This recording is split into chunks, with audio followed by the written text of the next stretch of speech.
So what does it mean for a machine to be athletic?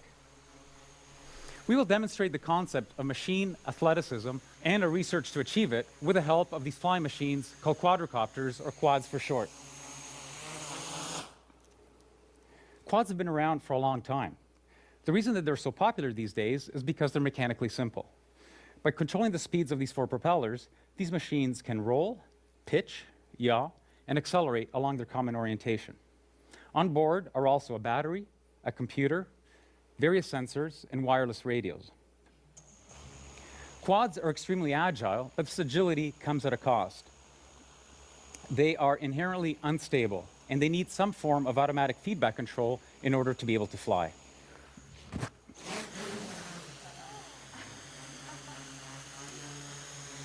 So, how did it just do that?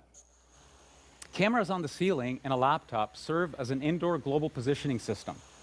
It's used to locate objects in the space that have these reflective markers on them. This data is then sent to another laptop that is running estimation and control algorithms, which in turn sends commands to the quad, which is also running estimation and control algorithms.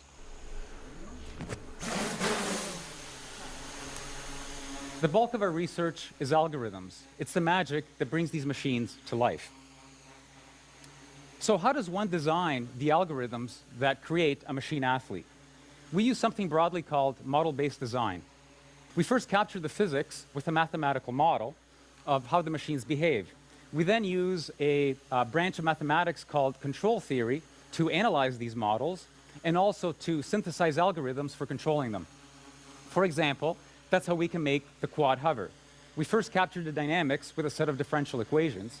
We then manipulate these equations with the help of control theory to create algorithms that stabilize the quad. Let me demonstrate the strength of this approach. Suppose that we want this quad to not only hover, but to also balance this pole. With a little bit of practice, it's pretty straightforward for a human being to do this, although we do have the advantage of having 2 feet on the ground and the use of our very versatile hands. It becomes a little bit more difficult when I only have 1 foot on the ground and when I don't use my hands. Notice how this pole has a reflective marker on top, which means that it can be located in the space.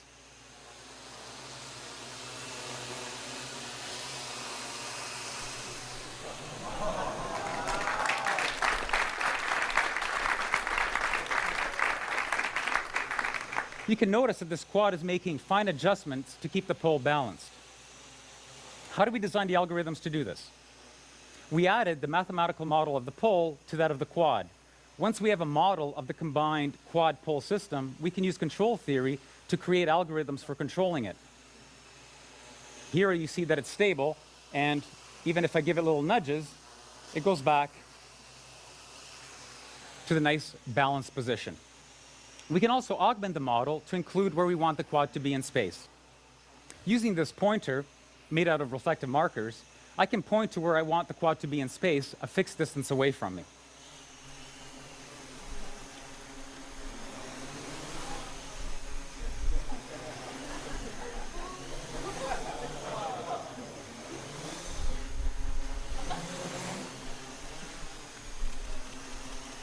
The key to these acrobatic maneuvers is algorithms, designed with the help of mathematical models and control theory.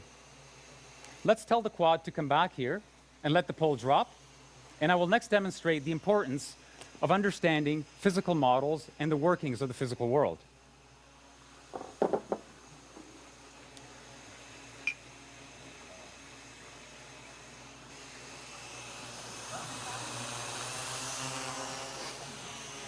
Notice how the quad lost altitude when I put this glass of water on it.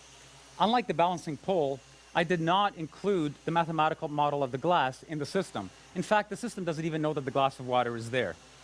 Like before, I could use the pointer to tell the quad where I want to be in space.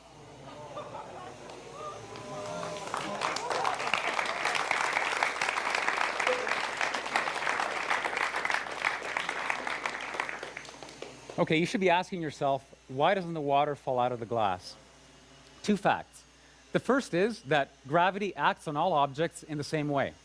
The second is that the propellers are all pointing in the same direction of the glass, pointing up. You put these two things together, the net result is that all side forces on the glass are small and are mainly dominated by aerodynamic effects, which at these speeds are negligible.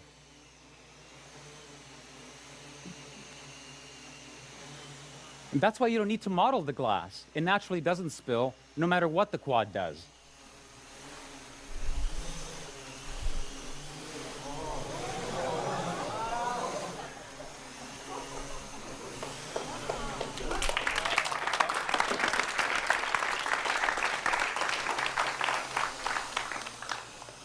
The lesson here is that some high-performance tasks are easier than others, and that understanding the physics of the problem tells you which ones are easy and which ones are hard.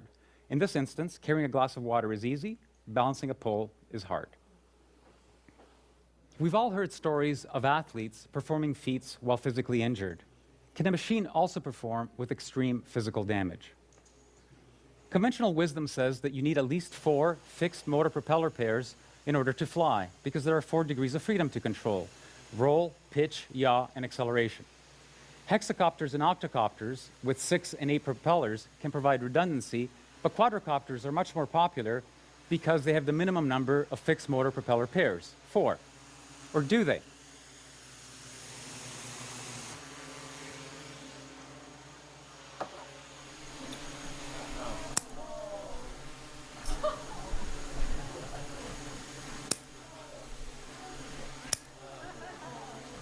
If we analyze the mathematical model of this machine with only 2 working propellers, we discover that there's an unconventional way to fly it.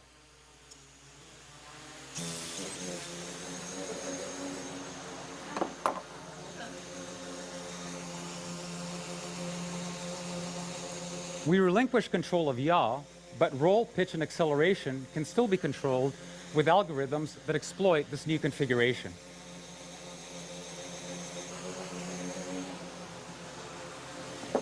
Mathematical models tell us exactly when and why this is possible. In this instance, this knowledge allows us to design novel machine architectures or to design clever algorithms that gracefully handle damage, just like human athletes do, instead of building machines with redundancy.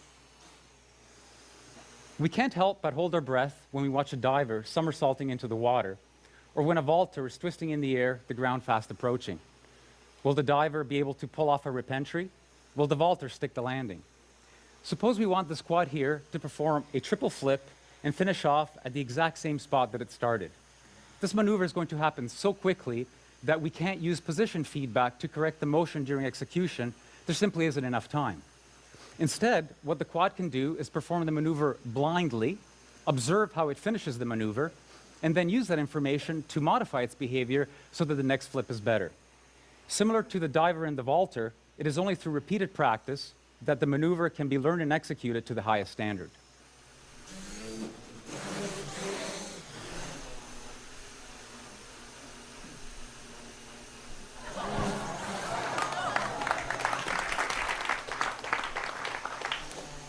Striking a moving ball is a necessary skill in many sports. How do we make a machine do what an athlete does seemingly without effort?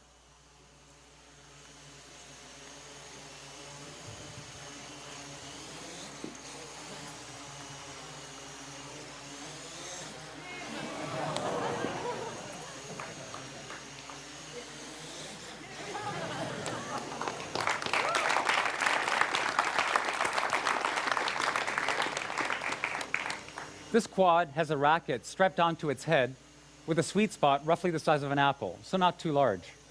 The following calculations are made every 20 milliseconds or 50 times per second. We first figure out where the ball is going. We then next calculate how the quad should hit the ball so that it flies to where it was thrown from. Third, a trajectory is planned that carries the quad from its current state to the impact point with the ball. Fourth, we only execute 20 milliseconds worth of that strategy. 20 milliseconds later, the whole process is repeated until the quad strikes the ball.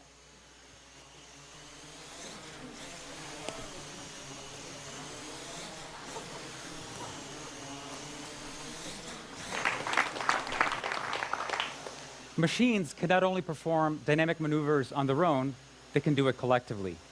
These 3 quads are cooperatively carrying a Skynet.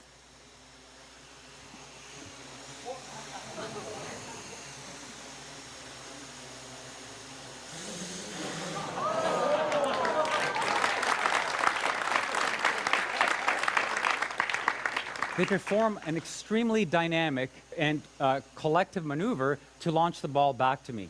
Notice that at full extension, these quads are vertical.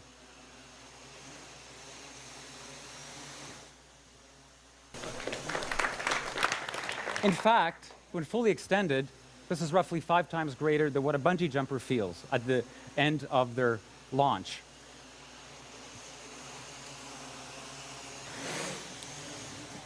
The algorithms to do this are very similar to what the single quad used to hit the ball back to me. Mathematical models are used to continuously replan a cooperative strategy 50 times per second. Everything we have seen so far has been about the machines and their capabilities. What happens when we couple this machine athleticism with that of a human being? What I have in front of me is a commercial gesture sensor, mainly used in gaming. It can recognize what my various body parts are doing in real time. Similar to the pointer that I used earlier, we can use this as inputs to the system. We now have a natural way of interacting with the raw athleticism of these quads with my gestures.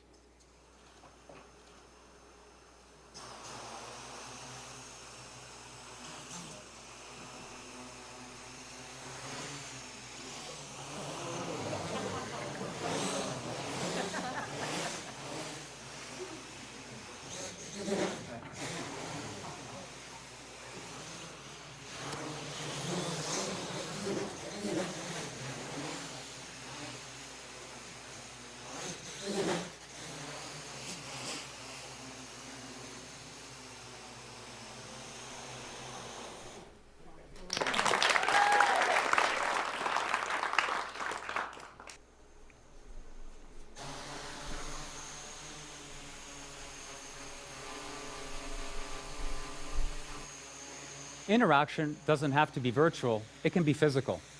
Take this quad, for example. It's trying to stay at a fixed point in space. If I try to move it out of the way, it fights me and moves back to where it wants to be. We can change this behavior, however. We can use mathematical models to estimate the force that I'm applying to the quad. Once we know this force, we can also change the laws of physics, as far as the quad is concerned, of course. Here the quad is behaving as if it were in a viscous fluid. We now have an intimate way of interacting with a machine. I will use this new capability to position this camera-carrying quad to the appropriate location for filming the remainder of this demonstration.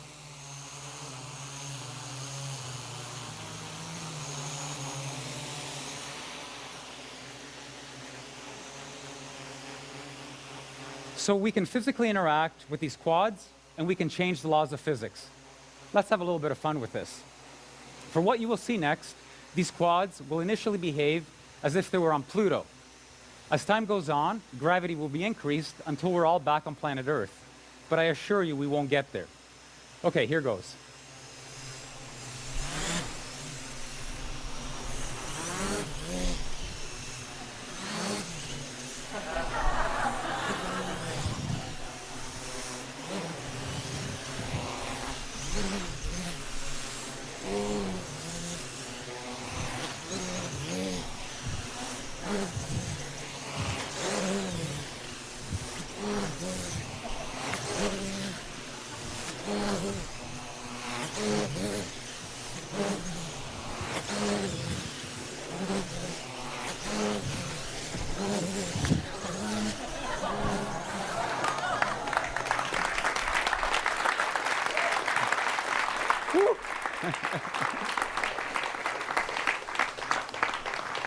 You're all thinking now, these guys are having way too much fun.